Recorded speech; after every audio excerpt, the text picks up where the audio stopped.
بسم اللہ الرحمن الرحیم۔ شروع اللہ کے نام سے جو بڑا مہربان نہایت رحم والا ہے۔ السلام علیکم۔ ایک دن نبی کریم صلی اللہ علیہ وآلہ وسلم وضو فرمانے لگے تو آپ نے موزے مبارک پاؤں سے اتارے۔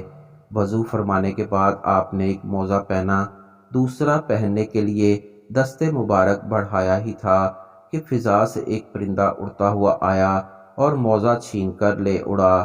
اس موزے سے ایک سانپ گرا، پرندہ موزے کو بھی گرا کر ہوا میں اڑ گیا۔ حضور صلی اللہ علیہ وآلہ وسلم نے پرندے کو حکم دیا کہ وہ میرے سامنے حاضر ہو اور اس حرکت کی وجہ بیان کرے کہ اس نے بغیر میری مرضی کے کیوں میرے موزے کو اٹھایا۔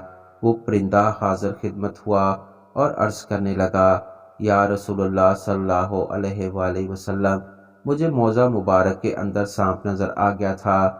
میرے دل میں یہ خیال آیا کہ کہیں ایسا نہ ہو کہ آپ اس طرف توجہ نہ فرمائیں اور موزہ مبارک پہن لیں اور آپ کو سانپ کوئی ایذا پہنچا دے، اس لیے میں نے خطرے کے پیش نظر تدبیر کی، جلدی سے موزہ اٹھا کر فضا میں چلا گیا۔ حضور صلی اللہ علیہ وآلہ وسلم نے فرمایا، سانپ کس طرح نظر آ گیا؟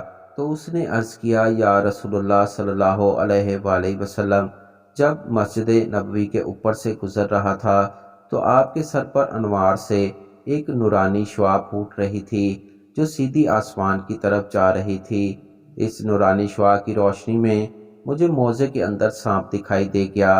اس دن سے حضور صلی اللہ علیہ وآلہ وسلم نے حکم فرمایا کہ موزہ پہننے سے پہلے جھاڑ لیا کرو۔ تو دوستو، اس واقعے سے یہ ثابت ہوتا ہے کہ پرندے بھی حضور صلی اللہ علیہ وآلہ وسلم کے تابع فرمان تھے۔ اس سے یہ نتیجہ نکلتا ہے کپڑے یا موزے اور بستر جھاڑ کر ہی پہننا چاہیے یا بچھانا چاہیے، تاکہ اگر اس میں کوئی کیڑا یا کوئی موذی جانور ہے تو وہ جھاڑنے سے نیچے گر جائے اور انسان کو کسی قسم کا کوئی نقصان نہ پہنچ سکے۔